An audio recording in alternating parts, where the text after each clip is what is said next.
இன்னைக்கு டீச்சர் ஒரு கதை சொல்லுவேன். கதையை எல்லாரும் கவனமா கவனிச்சு கதையோட முடிவு என்னன்னு மாணவர்களாகி நீங்க தான் சொல்லணும். சரியா? டீச்சருக்கு நீங்க தான் சொல்லணும்.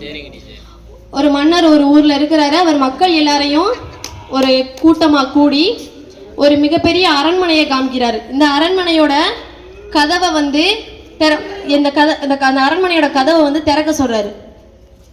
யாரு வந்து ஒரு ஆள் வந்து இந்த கதவை வந்து திறக்கிறாங்களோ அவங்களுக்கு இந்த அரண்மனையோட சாவியை வந்து அவங்களுக்கே ஒப்படைச்சிருவேன். இல்லை அப்படின்னா அந்த கதவை திறக்க முயற்சி செய்கிறார் பாரு, அந்த நபரோட ஒரு கையை வந்து வெட்டி எடுத்துருவோம் அப்படின்னு சொல்லிட்டு சொல்றாரு. சரியா? இதுதான் வந்து கதை. அதில் வந்து அந்த நபர் வந்து எல்லாருமே என்ன செய்கிறாங்கன்னா, சரி நம்ம அரண்மனைக்கு ஆசைப்படுறாங்க, ஆனால் என்ன செஞ்சுருவாங்க, ஒருவேளை கதவை திறக்க முடியாமல் போயிட்டா கையை வெட்டிடுவாங்களே, கை போயிருமே அப்படின்னு சொல்லிட்டு என்ன செய்யறாங்க, பயப்படுறாங்க.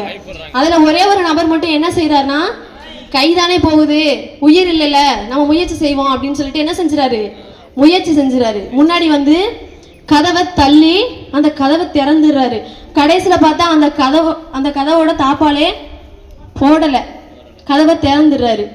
இதுல இருந்து என்ன தெரியுது அப்படின்னா, நம்ம என்ன செய்யணும், முயற்சி செய்யணும், பயப்படக்கூடாது. எதுவாக இருந்தாலும் என்ன செய்யணும், துணிஞ்சு முன்னாடி வர கற்றுக்கணும்.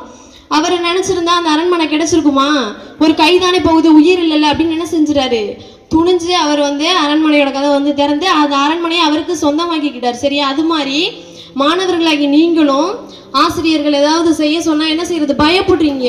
கிரவுண்ட்லாம் ஓட சொன்னால் விழுந்துருவேன் அப்படின்னு சொல்லிட்டு பயப்படுறீங்க. எழுத சொன்னால் எழுத வராது, எழுத வரலைன்னா நீங்கள் தப்பாக எழுதிட்டா டீச்சர் அடிச்சிருவாங்க, திட்டிடுவாங்க அப்படின்னு சொல்லிட்டு நீங்கள் என்ன செய்றீங்க, பயப்படுறீங்க. அந்த பயத்தெல்லாம் எடுத்துட்டு வெற்றியோ தோல்வியோ என்ன செய்யணும், மாணவர்களை நீங்கள் என்ன செய்யணும், முயற்சி செய்ய கற்றுக்கணும். முயற்சி செய்வோமா இனிமே? சரி, ஓகே.